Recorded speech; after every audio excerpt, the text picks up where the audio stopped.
স্থানীয় সংবাদ পড়ছি নমামি বসুরুদ্র। প্রথমে বিশেষ খবর।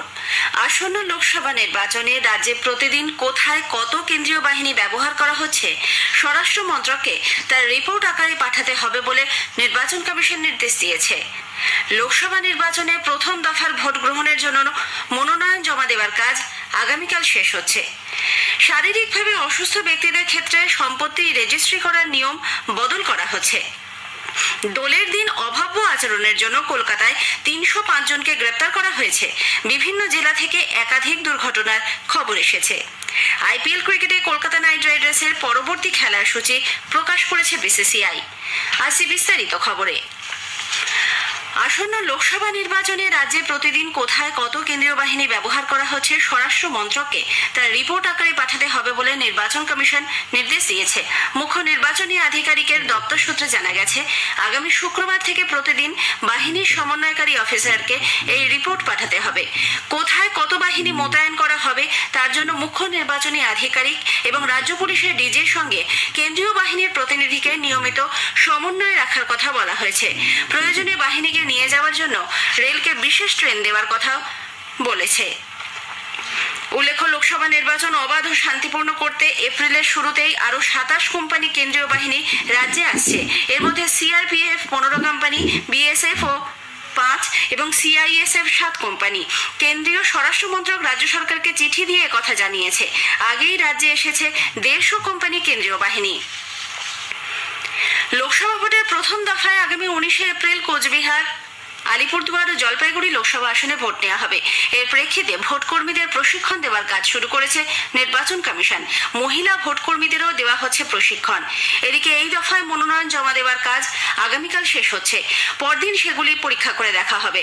প্রার্থীপদ প্রত্যাহারের শেষ দিন 30 এপ্রিল। বিভিন্ন অনুষ্ঠান ও র্যালির মাধ্যমে প্রবীণ নাগরিক, চা বাগান শ্রমিক, সাধারণ মানুষকে নিজের ভোটদান অধিকার সম্পর্কে সচেতন করার কাজও করছে কমিশন। জেলা শাসক তথা জেলা নির্বাচনী আধিকারিকরা ভোটারদের মধ্যে আস্থা বাড়াতে সশস্ত্র বাহিনীর রুট মার্চে অংশ নিয়ে সাধারণ মানুষদের সঙ্গে মত বিনিময় করছেন। আসন্ন লোকসভা ও বিধানসভার ভোটে পরিবেশ বান্ধব নির্বাচনকে উৎসাহ দিতে একাধিক পদক্ষেপ নেওয়ার কথা জানিয়েছে নির্বাচন কমিশন। বিভিন্ন রাজনৈতিক দলকে ভোট প্রচার চালানোর সময় কাগজের ব্যবহার যতটা সম্ভব কমানোর নির্দেশ দেওয়া হয়েছে। ই বুক, ই ডকুমেন্ট এবং কাগজের দুদিকই ছাপার জন্য ব্যবহারের পরামর্শ দিয়েছে কমিশন। রাজনৈতিক দলগুলির প্রচারের কাজে পরিবেশ বান্ধব যান ব্যবহারের ওপর গুরুত্ব দেওয়ার পাশাপাশি কমিশন প্রচারাভিযানে পুনর্নবীকরণযোগ্য শক্তি ব্যবহারকে উৎসাহ দিতে বলেছে। নির্বাচন কর্মী এবং রাজনৈতিক দলগুলিকে একবার ব্যবহারযোগ্য প্লাস্টিক সম্পূর্ণ বর্জন এবং সব ধরনের বর্জ্য সঠিকভাবে ফেলার জন্য পৃথক ব্যবস্থা রাখারও নির্দেশ দিয়েছে নির্বাচন কমিশন। দেওয়াল লিখনকে কেন্দ্র করে দক্ষিণ 24 পরগনার ভাঙড় অশান্ত হয়ে ওঠে গতকাল। ভগবানপুর গ্রাম পঞ্চায়েতের জিরানগাছা বাগনাইট গ্রামে আইএসএফ ও সিপিআইএম কর্মীরা যৌথভাবে যাদবপুর কেন্দ্রের বাম গণতান্ত্রিক জোট প্রার্থী সৃজন ভট্টাচার্যের সমর্থনে দেওয়াল লিখছিলেন। সে সময় তৃণমূল কংগ্রেস কর্মী সমর্থকরা তাদের ওপর হামলা চালায় বলে অভিযোগ। দুপক্ষের সংঘর্ষের ঘটনায় এলাকায় ব্যাপক উত্তেজনা দেখা দেয়। আহত হন বেশ কয়েকজন। নাজিম উদ্দিন মোল্লা নামে এক আইএসএফ কর্মীর মাথা ফাটে বলেও দলের পক্ষ থেকে দাবি করা হয়েছে। পোলেরহাট থানা পুলিশ গিয়ে পরিস্থিতি নিয়ন্ত্রণে আনে। পরে সৃজন ভট্টাচার্য সেখানে গিয়ে নাজিমউদ্দিনকে সঙ্গে নিয়ে থানায় এফআইআর দায়ের করেন। সন্দেশখালীতে বিজেপি প্রার্থীর বিরুদ্ধে পোস্টার দেওয়া নিয়ে দলে আলোচনা হবে বলে রাজ্য সভাপতি সুকান্ত মজুমদার জানিয়েছেন। তিনি বালুরঘাটে গতকাল বসন্ত উৎসবে অংশ নিয়ে সাংবাদিকদের প্রশ্নের উত্তরে জানান, বিজেপির মতো দলে অনেকেই প্রার্থী হতে চান। সেই প্রত্যাশা পূরণ না হলে এ ধরনের বিরোধিতা দেখা যায়। তবে দল এ ব্যাপারে বিচার বিবেচনা করেই পরবর্তী সিদ্ধান্ত নেবে। রাজ্যে সরকারি আমলাদের পদোন্নতি সংক্রান্ত নিয়মবিধি পরিবর্তন করা হয়েছে।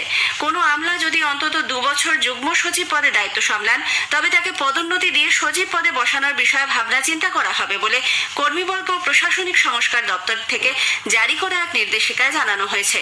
পাশাপাশি কোনো আমলা যদি কমপক্ষে 2 বছর দায়িত্বে থাকেন, তবে সেই আমলাকে যুগ্ম সচিব পদে বসানোর বিষয়ে বিবেচনা করা হবে বলে সরকারি নির্দেশিকায় উল্লেখ করা হয়েছে। শারীরিকভাবে অসুস্থ ব্যক্তিদের ক্ষেত্রে সম্পত্তির রেজিস্ট্রি করার নিয়ম বদল করা হচ্ছে। এখন থেকে যারা রেজিস্ট্রি অফিসে যেতে অপারগ শুধুমাত্র তারাই বাড়িতে বসে দলিলে সই করতে পারবেন। একমাত্র অসুস্থতার কারণেই কাউকে বাড়ি থেকে রেজিস্ট্রির অনুমতি দেওয়া হবে। এক্ষেত্রে অসুস্থতার প্রমাণপত্র হিসেবে অ্যালোপ্যাথি ডাক্তারের শংসাপত্র জমা দিতে হবে। এছাড়া অন্য কোনো শাখার চিকিৎসকের শংসাপত্র গ্রাহ্য হবে না।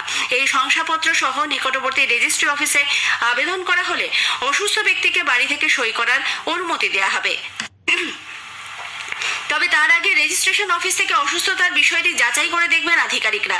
সংশ্লিষ্ট আবেদনপত্র মঞ্জুর হলে তবেই বাড়ি থেকে সই করার অনুমতি পাওয়া যাবে। এর আগে বাড়িতে বসে রেজিস্ট্রেশন নিয়ে এত কড়াকড়ি ছিল না। স্থানীয় রেজিস্ট্রেশন অফিস থেকে এ ব্যাপারে অনুমোদন দেওয়া হতো। শুধু তাই নয়, অসুস্থ ব্যক্তির বাড়ির সদস্যদেরও রেজিস্ট্রেশন অফিসে যেতে হতো না।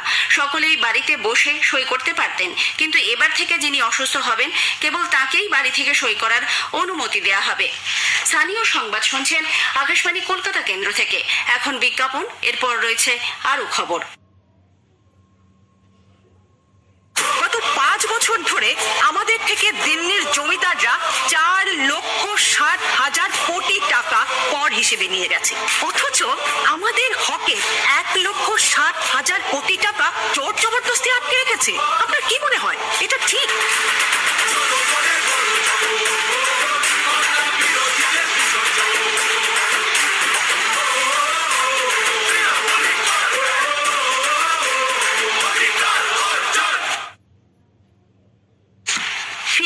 স্থানীয় সংবাদে দোলের দিন কলকাতার বিভিন্ন প্রান্তে অভব্য আচরণের জন্য পুলিশ 305 জনকে গ্রেপ্তার করেছে। বাজেয়াপ্ত করা হয়েছে 46 লিটারের বেশি মদ। উল্লেখ্য, দোলের শহরে নিরাপত্তা জোরদার করতে 350টি জায়গায় বিশেষ পুলিশ পিকেট করা হয়। এছাড়াও মোতায়েন ছিল সাদা পোশাকের পুলিশ। পিসিআর ভ্যান ও মোটর বাইকে চলে টহলদারি। মহিলাদের নিরাপত্তায় প্রস্তুত রাখা হয়েছিল বিশেষ বাহিনী। এদিকে মা উড়ালপুলের উপর এক মোটর বাইক আরোহীর পথ দুর্ঘটনায় মৃত্যু হয়েছে। কলকাতা লেদার কমপ্লেক্স থানা এলাকার বাসিন্দা সৈকত মল্লিক নামে বছর 23-এর ওই যুবক বাইক নিয়ে যাওয়ার সময় নিয়ন্ত্রণ হারিয়ে ব্রিজের গার্ডওয়ালে ধাক্কা মারে। রক্তাক্ত অবস্থায় তাকে চিত্তরঞ্জন ন্যাশনাল মেডিকেল কলেজে নিয়ে যাওয়া হলে চিকিৎসকরা মৃত ঘোষণা করেন। অন্যদিকে রাজ্যের বিভিন্ন জেলা থেকে দোল খেলার পর স্নান করতে গিয়ে দুর্ঘটনার খবর এসেছে। উত্তর 24 পরগনার পানিহাটি আশ্রম ঘাটে গঙ্গায় 3 কিশোর তলিয়ে গেছে। আমাদের জেলা সংবাদদাতা জানিয়েছেন, রনি, আদিত্য, নীরজ ও শিবম এই 4 বন্ধু বেলা 11:30 নাগাদ গঙ্গায় স্নান করতে নামে। পূর্ণিমা ভরা কোটালে জলস্তর বৃদ্ধি পেলে শিবম সাঁতার কেটে ঘাটে চলে আসলেও বাকিদের সন্ধান মেলেনি। ডুবুরি ও বিপর্যয় মোকাবিলা বাহিনীর কর্মীরা সন্ধ্যায় ঝড় বৃষ্টি শুরু হওয়া পর্যন্ত তল্লাশি চালালেও তাদের খোঁজ পাওয়া যায়নি। প্রত্যেকেরই বয়স 14 থেকে 15 বছরের মধ্যে।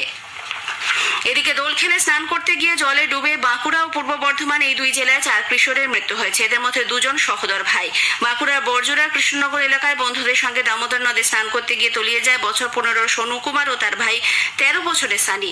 পূর্ব বর্ধমানের কালনার জিউধারা এলাকায় রং খেলে স্থানীয় পুকুরে স্নান করতে গিয়ে মাধ্যমিক পরীক্ষার্থী করণ দাস ও তার সম্পর্কিত ভাই নবম শ্রেণীর যিশু দাসের মৃত্যু হয়। সারা রাজ্যে মহাসমারোহে গতকাল দোল উদযাপিত হলেও বর্ধমানে আজ দোল উৎসব পালিত হবে। রাজ আমল থেকে এই নিয়ম চলে আসছে। দোলের দিন বর্ধমান রাজ পরিবারের কুলদেবতা লক্ষ্মীনারায়ণ জিউয়ের রং খেলার দিন নির্দিষ্ট থাকে। ওই দিন শুধুমাত্র দেবতার পায়ে রং দেওয়া হয়। পরদিন রাজ পরিবারের সদস্য এবং তথাকথিত প্রজারা দোল খেলেন। তবে গতকাল শহরে বিভিন্ন জায়গায় বসন্ত উৎসবের আয়োজন করা হয়েছিল। শান্তিনিকেতনে বিশ্বভারতীতে এবার বসন্ত উৎসব না হলেও সেখানকার রতনপল্লী এলাকায় নানা সাংস্কৃতিক অনুষ্ঠানে স্থানীয় বাসিন্দারা ছাড়াও সামিল হন পর্যটকরা। তবে কি কারণে বসন্ত উৎসব হলো না তা নিয়ে বিশ্বভারতী কর্তৃপক্ষ কোনো বিজ্ঞপ্তি প্রকাশ করেনি। বসন্ত বন্দনার দিন স্থির করার জন্য আজ বৈঠক ডাকা হয়েছে। আইপিএল ক্রিকেটে কলকাতা নাইট রাইডার্স আগামী শুক্রবার বেঙ্গালুরুতে রয়্যাল চ্যালেঞ্জার্স ব্যাঙ্গালোরের বিরুদ্ধে খেলবে। গতকাল বিসিসিআই আইপিএল এর সম্পূর্ণ সূচি প্রকাশ করে। এর আগে প্রকাশিত সূচিতে কলকাতার মাত্র 1টি খেলার দিন জানানো হয়েছিল। নতুন তালিকা অনুযায়ী এপ্রিলের 3-এ দিল্লি, 8-এ চেন্নাইয়ের বিরুদ্ধে খেলবে কেকেআর। এই 2টি খেলা ঘরের মাঠে না হলেও এরপর টানা 5টি ম্যাচ কলকাতায় অনুষ্ঠিত হবে। ঝাড়খণ্ড থেকে মণিপুর পর্যন্ত বিস্তৃত অক্ষরেখা এবং বাতাসে জলীয় বাষ্পের আধিক্যের কারণে আজও রাজ্যে সর্বত্রই ঝড় বৃষ্টির সম্ভাবনা। গত সন্ধ্যায় দক্ষিণবঙ্গের প্রায় সব জেলাতেই বজ্রবিদ্যুৎ সহ বৃষ্টি হয়েছে। আগামীকাল পর্যন্ত বিক্ষিপ্ত বৃষ্টির পূর্বাভাস দিয়েছে আলিপুর আবহাওয়া দপ্তর।